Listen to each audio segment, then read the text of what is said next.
reina em cada coração, Senhor, nessa manhã. Amém.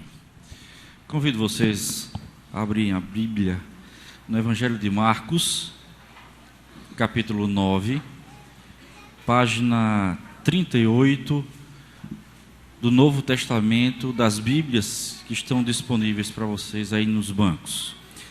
Evangelho de Marcos, capítulo 9, vamos ler o versículo 33 a 37.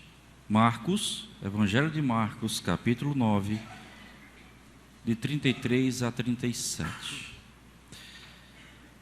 Tendo eles partido para Cafarnaum, estando ele em casa, interrogou os discípulos: de que é que discorreis pelo caminho? Mas eles guardaram silêncio, porque pelo caminho haviam discutido entre si sobre quem era o maior. E ele, assentando-se, chamou os 12 e lhes disse: se alguém quer ser o primeiro, seja o último e servo de todos. Trazendo uma criança, colocou-a no meio deles e, tomando-a nos braços, disse-lhes: qualquer que receber uma criança, tal como esta, em meu nome, a mim me recebe, e qualquer que a mim me recebe, não recebe a mim, mas ao que me enviou. Eu gostaria muito de ler o versículo 35, todos juntos.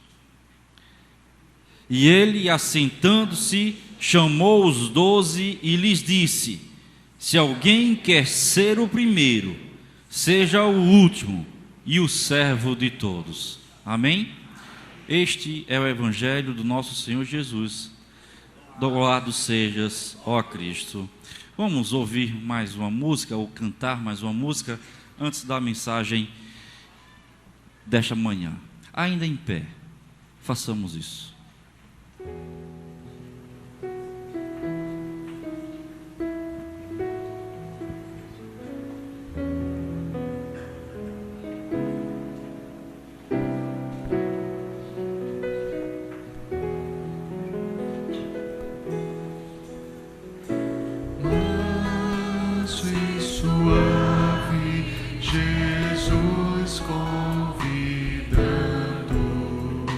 Chama por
passam pra ti e por mim.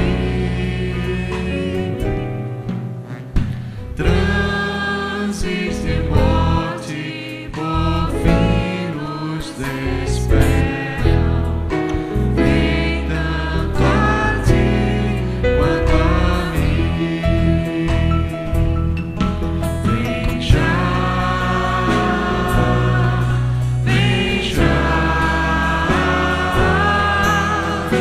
alma cansada, vem já. Manso e suave, Jesus convidando, chama, ó pecador, vem. Feche os olhos. Que as palavras da minha boca e o meditar do meu coração possam ser agradáveis perante a tua face, ó Senhor, rocha minha, redentor meu. Podem sentar.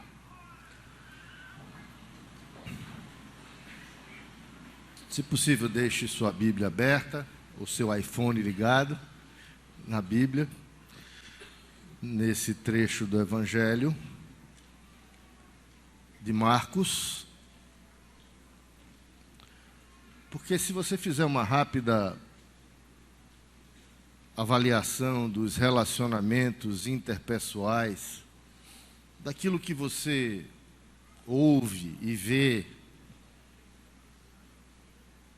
nos noticiários de cada dia, você vai chegar à conclusão de que, sob o ponto de vista moral, sob o ponto de vista ético, nós vivemos numa sociedade que é marcada pela inversão de valores.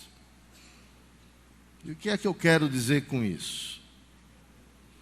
É que, sob o ponto de vista do reino de Deus, a sociedade inverte a ordem das coisas, absolutiza aquilo que é relativo e relativiza aquilo que é absoluto. Ou seja, dá às coisas criadas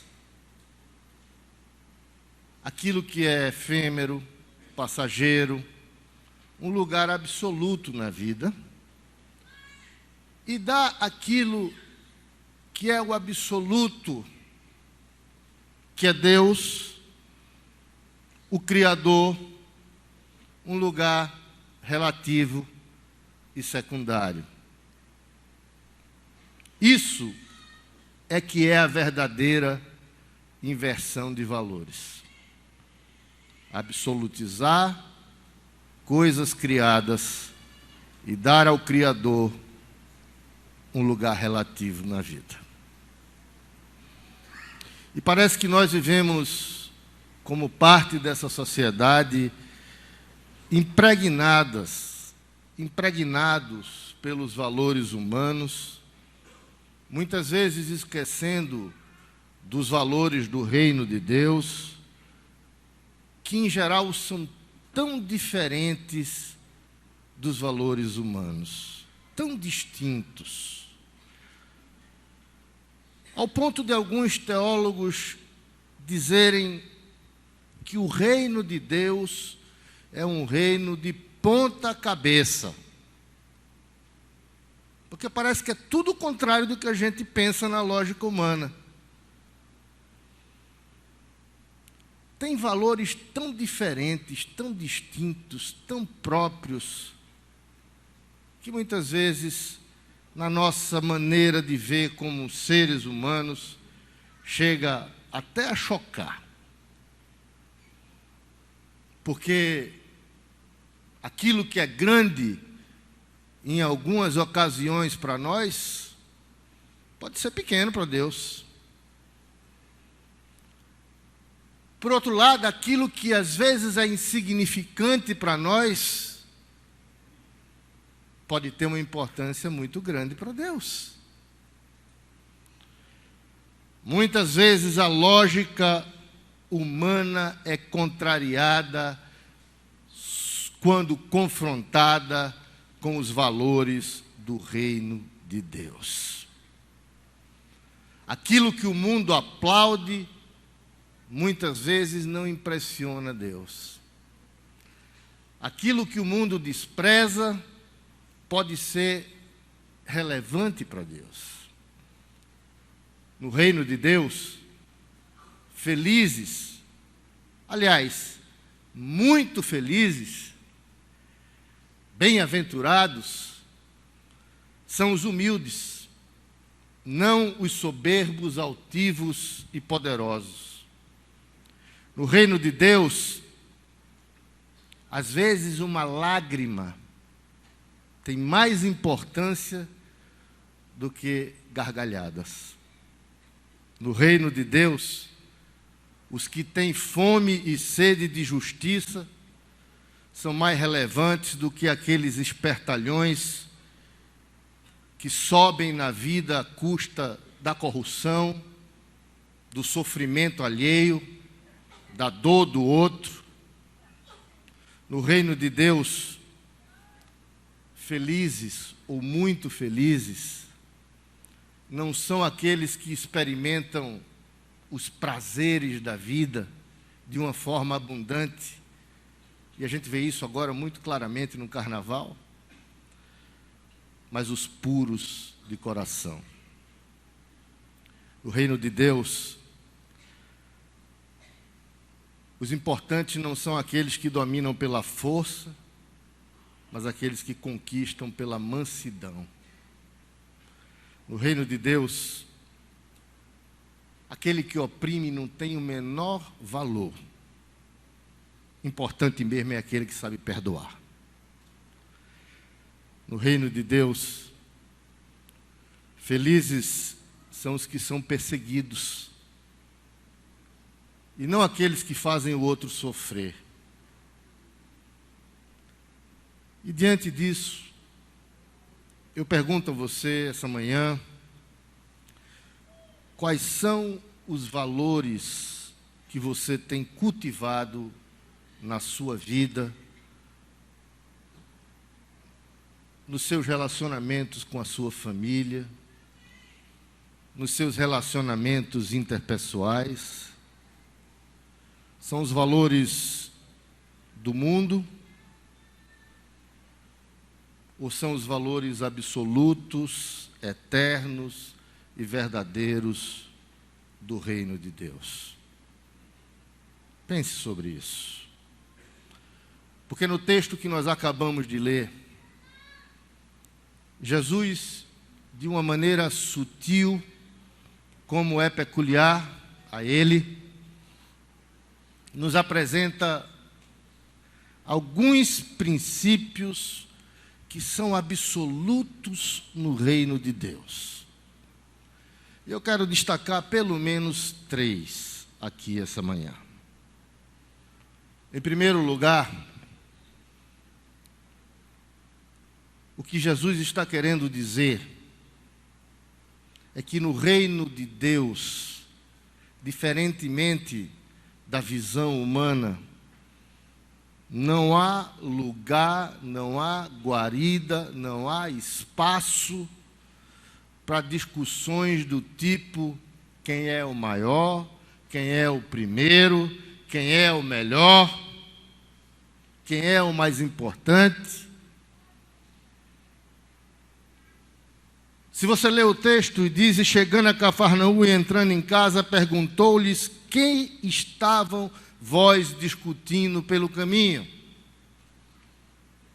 Mas eles calaram-se, porque pelo caminho eles tinham disputado entre si qual era o maior. E é preciso que vocês entendam esse contexto. Eles tinham passado pelo Monte da Transfiguração. Jesus havia Se você ler os versículos anteriores, Jesus havia curado um jovem possesso. Isso impressionou a multidão, isso contagiou os discípulos. E parece que na cabeça deles passava a seguinte ideia: que bom que Jesus faz milagres, que bom que Jesus cura, que bom que Jesus ficasse aqui entre nós, fazendo prodígios. Só que o Espírito de Jesus era outro. O foco de Jesus era outro. Jesus sabia o que lhe esperava. E estava completamente envolvido em dar de si, antes de pensar em si. Em dar a sua própria vida em nosso favor.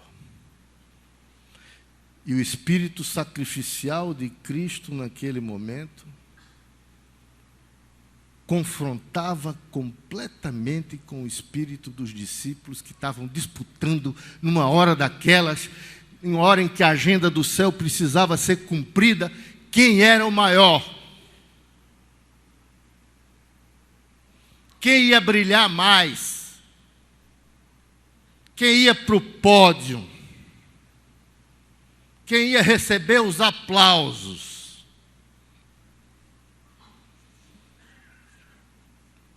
Tanto assim que eles tiveram vergonha de responder à indagação de Jesus.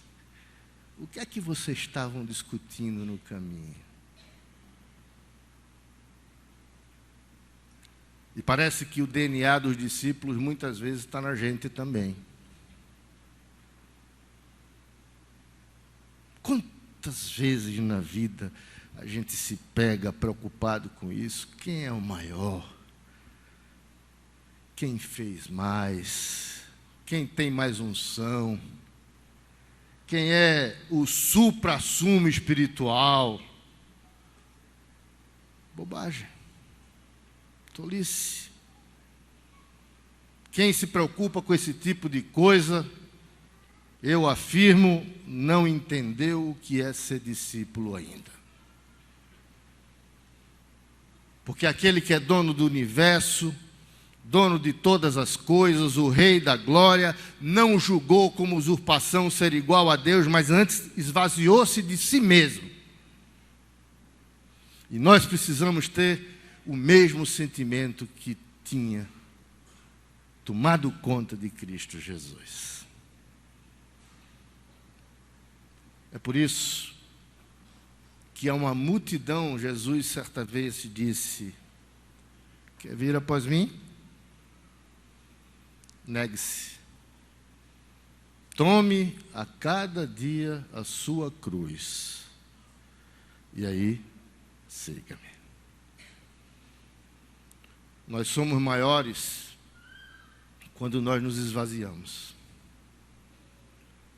Gosto muito de João Batista, quando disse: convém que ele cresça e que eu diminua. No meio do povo de Deus não pode haver espaço para soberba, para esse tipo de preocupação. Entre nós que vivemos no reino de Deus na terra, só há um modelo a ser seguido: Jesus Cristo. E ele veio para ser servido, para servir e não para ser servido. Quer ser o maior? Sirva mais. Essa é a lógica do reino de Deus. Esse deve ser o entendimento dos súditos do reino de Deus que somos nós. E eu quero dizer a você que se há uma coisa que vai fazer diferença entre os homens no reino de Deus, é o quanto você tenha servido nesse mundo. Mas em segundo lugar, Além de nós aprendermos com Jesus de que não há espaço no reino de Deus para esse tipo de preocupação, quem é o primeiro, quem é o melhor, quem vai ser o prominente, Jesus nos ensina que ser grande no reino de Deus é servir mais. E ele, assentando-se, chamou os 12 e disse-lhes: se alguém quer ser o primeiro, seja o último e servo de todos. Enquanto na lógica humana, para o mundo ser grande é ter muita gente a seu serviço, no reino de Deus, ser grande é servir a muita gente. Sabe por quê? Eu, há uns 2 anos atrás, estive na Espanha e percebi que em todos os lugares, todas as instituições públicas e até algumas privadas, 2 coisas caracterizavam aquelas edificações: o nome real e uma coroa. Porque aquilo era uma alusão ao reino da Espanha. Porque o símbolo daquele país, daquela monarquia, é uma coroa. Então você tinha Real Universidade, Real Hospital, Real Escola, Real Ministério da Fazenda, Real Ministério da Educação, e uma coroa sempre em cima. O símbolo do reino da Espanha é uma coroa. Mas vocês sabem qual é o símbolo do reino de Deus?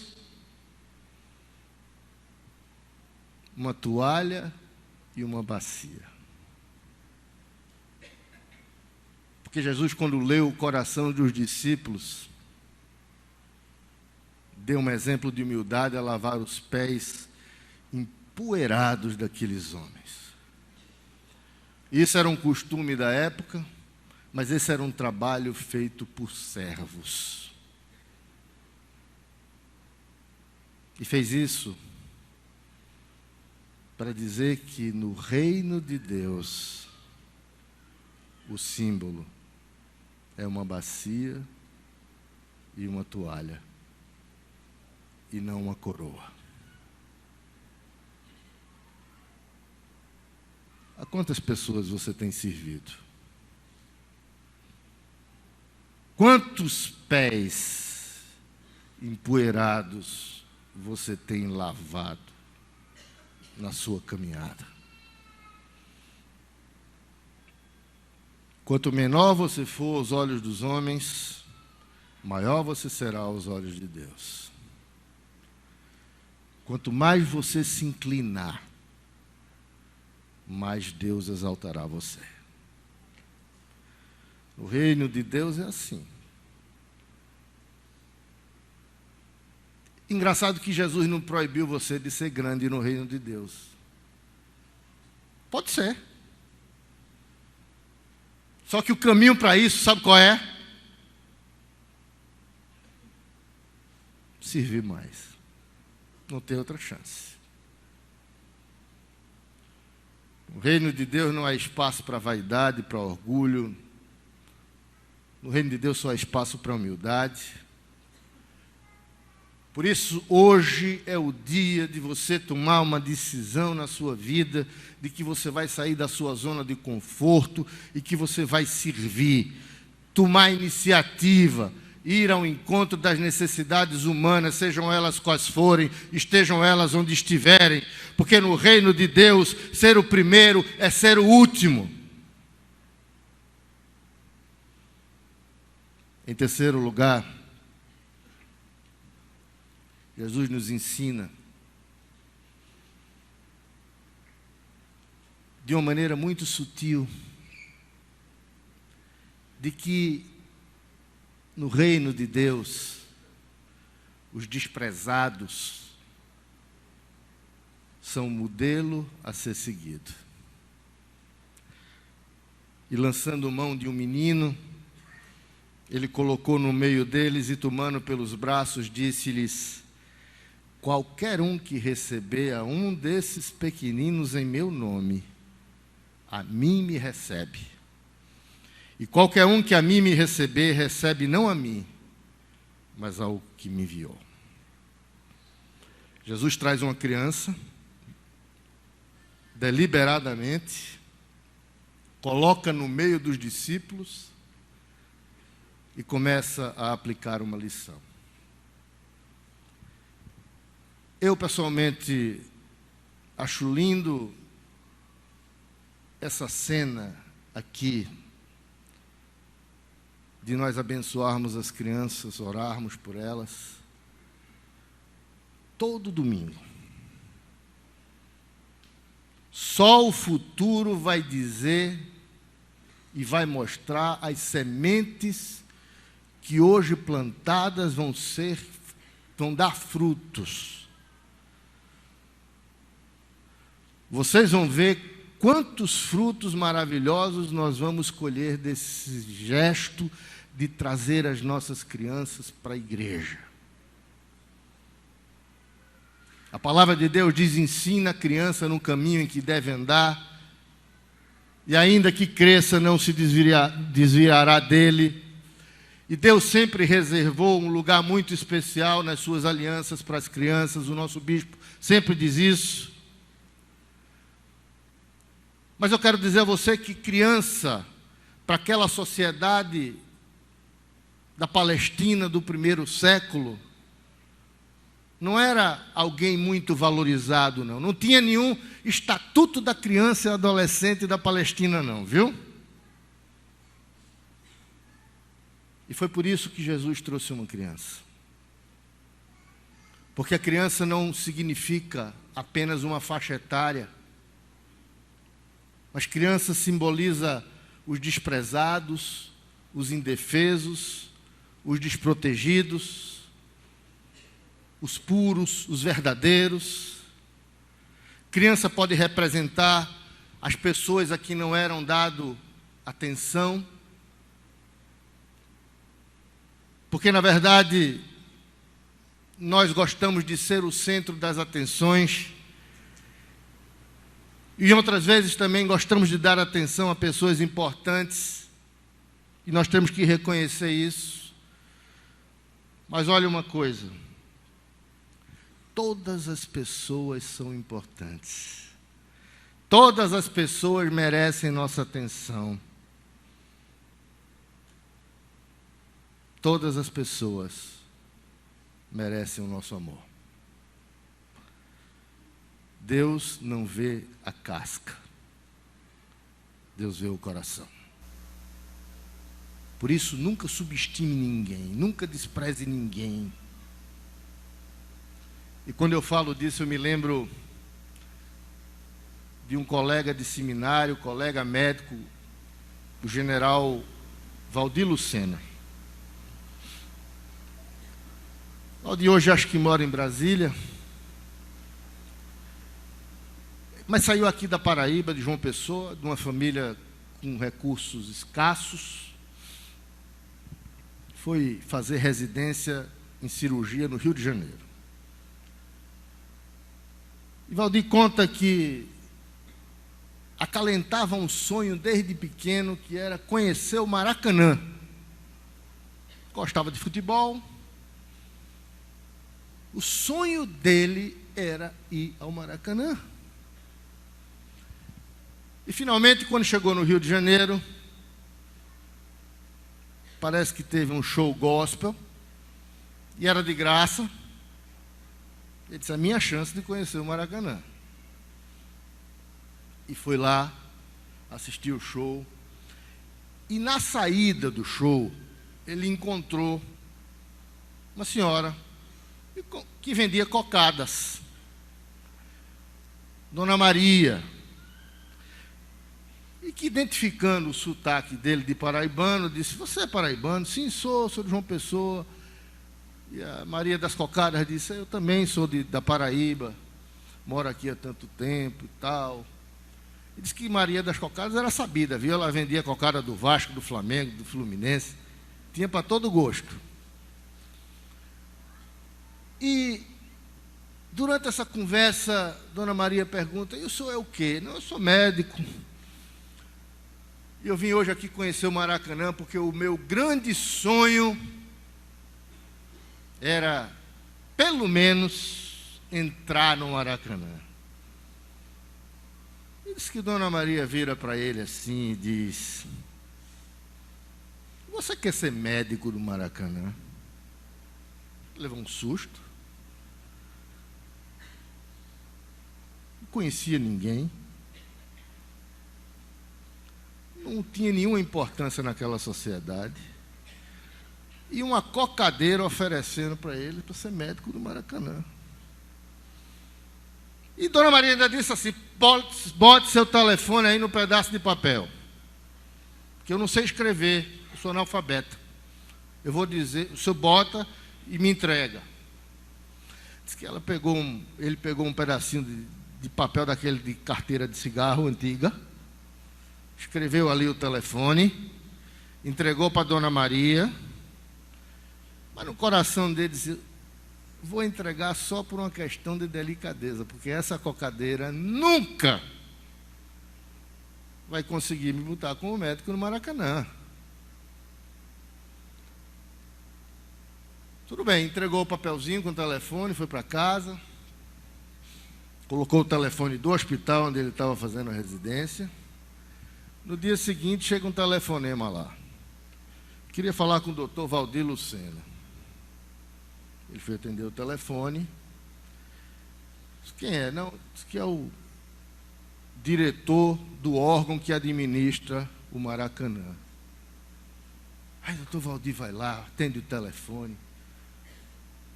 Doutor Valdir, não é o senhor que é o afilhado de Dona Maria? Ele disse: sou.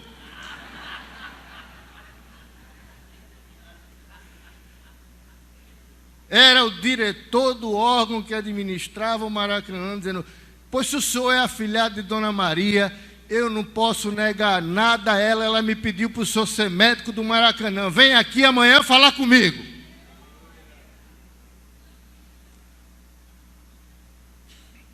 E de alguém que queria conhecer o Maracanã, ele se tornou um dos médicos do quadro efetivo daquele estádio. Mas ele voltou a Dona Maria no dia seguinte. Ele disse: Dona Maria, eu quero lhe pedir perdão,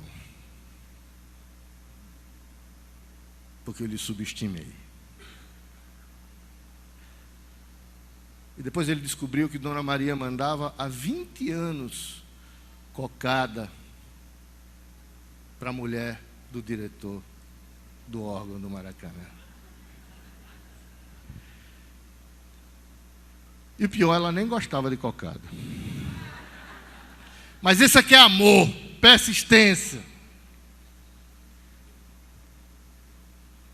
E Valdir diz que as lágrimas caíram dos seus olhos quando ele disse: Dona Maria, me perdoe, porque eu não acreditei na senhora. Eu lhe julguei, eu lhe subestimei. Não despreze ninguém.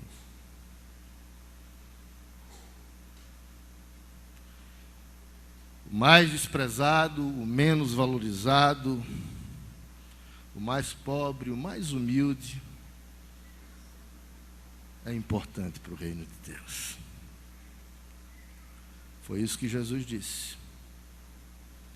Estive com fome e não me deste de comer. Estive com sede e não me deste de beber. Estive com frio e não me agasalhaste. Estive nu e não me vestiste. Estive doente e não me visitaste. Fui prisioneiro e não recebi uma acolhida. Fui forasteiro e não me abrigaste. E os discípulos disseram: quando te vimos assim? Quando alguém te pedia um prato de comida, era eu que estava ali. Quando alguém te pedia um copo d'água, era eu que estava ali. Quando alguém veio sem roupa e lhe pediu agasalho, eu estava nele. Eu estava no doente, eu estava no forasteiro, eu estava no desamparado. Era eu. Era eu. Foi a mim que tu negaste.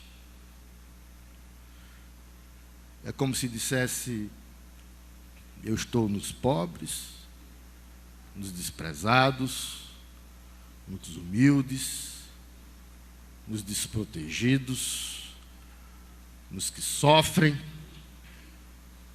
porque esses têm valor para o reino de Deus. E segue Jesus dizendo: qualquer um que recebe uma dessas crianças em meu nome, é a mim que recebe. Quando você, na sua caminhada, receber um desprotegido, um necessitado, um debilitado, um enfraquecido, um carente da alma,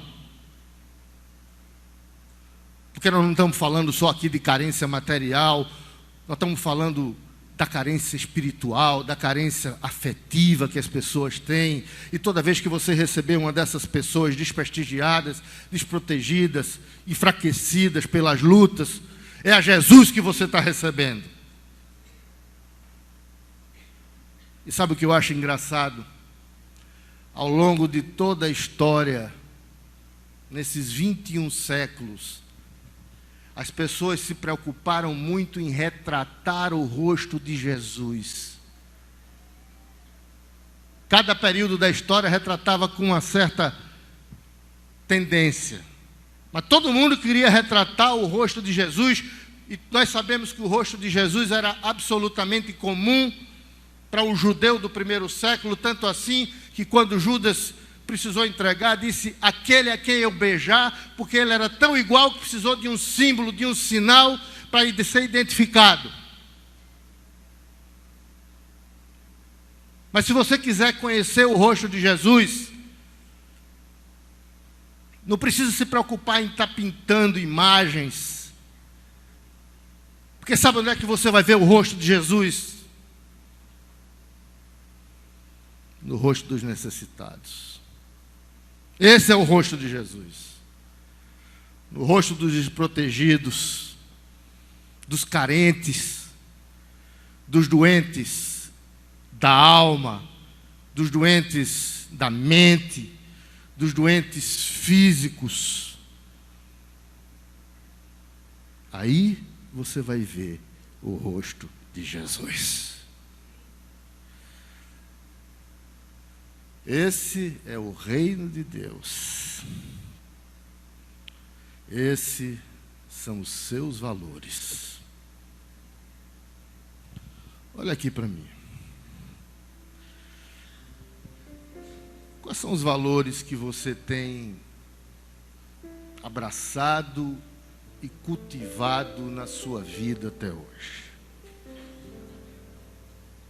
São esses valores ilusórios, efêmeros e nocivos desse mundo? Ou são os valores verdadeiros, eternos e edificantes do reino de Deus? Porque o reino de Deus começa aqui.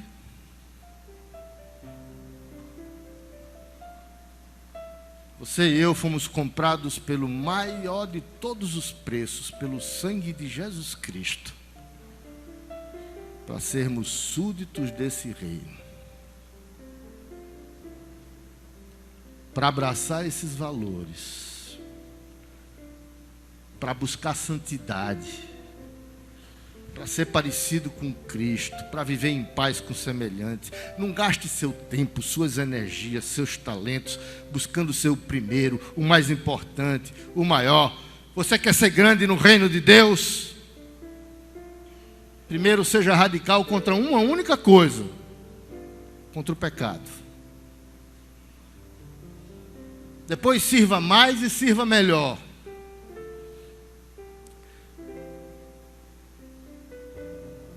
E se a sua vida, se a vida da sua família, se os seus relacionamentos interpessoais, se a sua conduta profissional vai mal, porque até hoje você tem cultivado os valores passageiros desse mundo, está na hora de você começar a mudar. Está na hora de você trocar o foco, mudar de lado, de rumo. Está na hora de você tomar a decisão sincera de, com a ajuda de Deus, abraçar os valores do reino. Buscai em primeiro lugar o reino de Deus e a sua justiça, e tudo mais vai ser acrescentado a você. E melhor é que no dia que você tomar a decisão de abraçar os valores absolutos da vida, você vai ser muito feliz aqui e na eternidade. Fique em pé. Nós vamos cantar no louvor. Em seguida eu vou pedir ao reverendo Pedro que ore. Eu quero que o objeto dessa oração, a súplica dessa oração, seja para que Deus lhe capacite, porque eu sei que na nossa força nós estamos derrotados a priori, para você começar a sepultar os valores desse mundo na sua vida, para começar a viver os valores do reino de Deus, para procurar a cada dia ser mais parecido com Cristo. E o resultado disso tudo é que você vai ser bem-aventurado. Que Deus nos abençoe.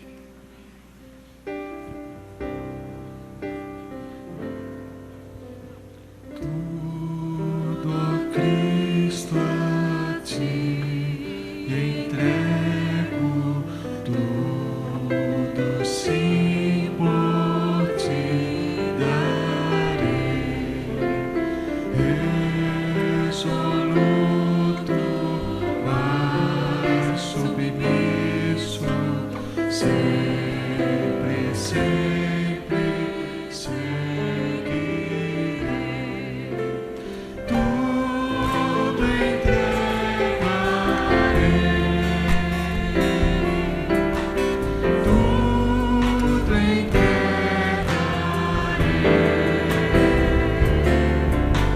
Sim, por ti, Jesus bendito, tudo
Senhor, que tarefa difícil, Senhor, colocastes para cada um de nós nesta manhã, servir. É muito difícil servir, Senhor. Todos nós que aqui estamos, Pai de amor e de bondade, temos a consciência da dificuldade que é sair do nosso lugar para dar lugar a outro, Senhor. A dificuldade que temos, Pai, até de cuidar dos nossos familiares mesmo, muitas vezes nós os abandonamos. Eles estão sofrendo, Senhor, e nós não cuidamos deles. Pessoas, Senhor, drogadas, pessoas que estão tristes, pessoas que estão, Senhor amado, derrotadas na vida, que estão acabadas, Senhor. Nós não saímos do nosso lugar, Senhor, para estender a mão para cada um delas, Senhor. Nesta manhã, Senhor, Tu tens colocado na boca do Teu servo uma palavra, Senhor, que fará com que cada um de nós, se obedecermos, Senhor, façamos diferença nesta cidade, neste lugar, neste bairro, para a honra e para a glória do Teu nome, Senhor. Servir a Ti, servir a Ti, servir a Ti. Amar, Senhor amado, as pessoas. Amar, Senhor amado, com o coração aberto, livre, Senhor amado. Amar, Pai de amor e de bondade, sem pensar nas consequências, Senhor. Amar, Senhor amado, porque Tu nos amastes primeiro e com amor eterno, Senhor amado, nos abençoastes. Derrama sobre nós as Tuas bênçãos. Cuide de cada um de nós aqui. Nos dê força, Senhor, para cumprir aquilo que a Tua palavra nesta manhã tem falado, Senhor amado. Humilhados, tristes, enfermos, doentes, sejam o nosso alvo, e não ricos, poderosos, aqueles que têm capacidade de fazer. Se as suas almas estiverem doentes, Senhor, que as tratemos, Pai, mas tratemos, Pai de amor e de bondade, daqueles que precisam de Ti, como diz a Tua palavra. Os sãos não precisam de médico, mas, Senhor amado, aqueles que estão enfermos. Usa toda esta igreja, Senhor amado, para abençoar estas pessoas, Jesus. Usa toda esta igreja para, Senhor amado, despojarmos-nos de nós mesmos, Senhor, e nos colocarmos, Pai querido, com uma toalhinha na mão, um baldezinho de água, lavando pés de necessitados, para a honra e para a glória do Teu nome, é que eu te peço, em nome de Jesus. Amém. Podemos assentar. Deus abençoe todos vocês. Te entrego.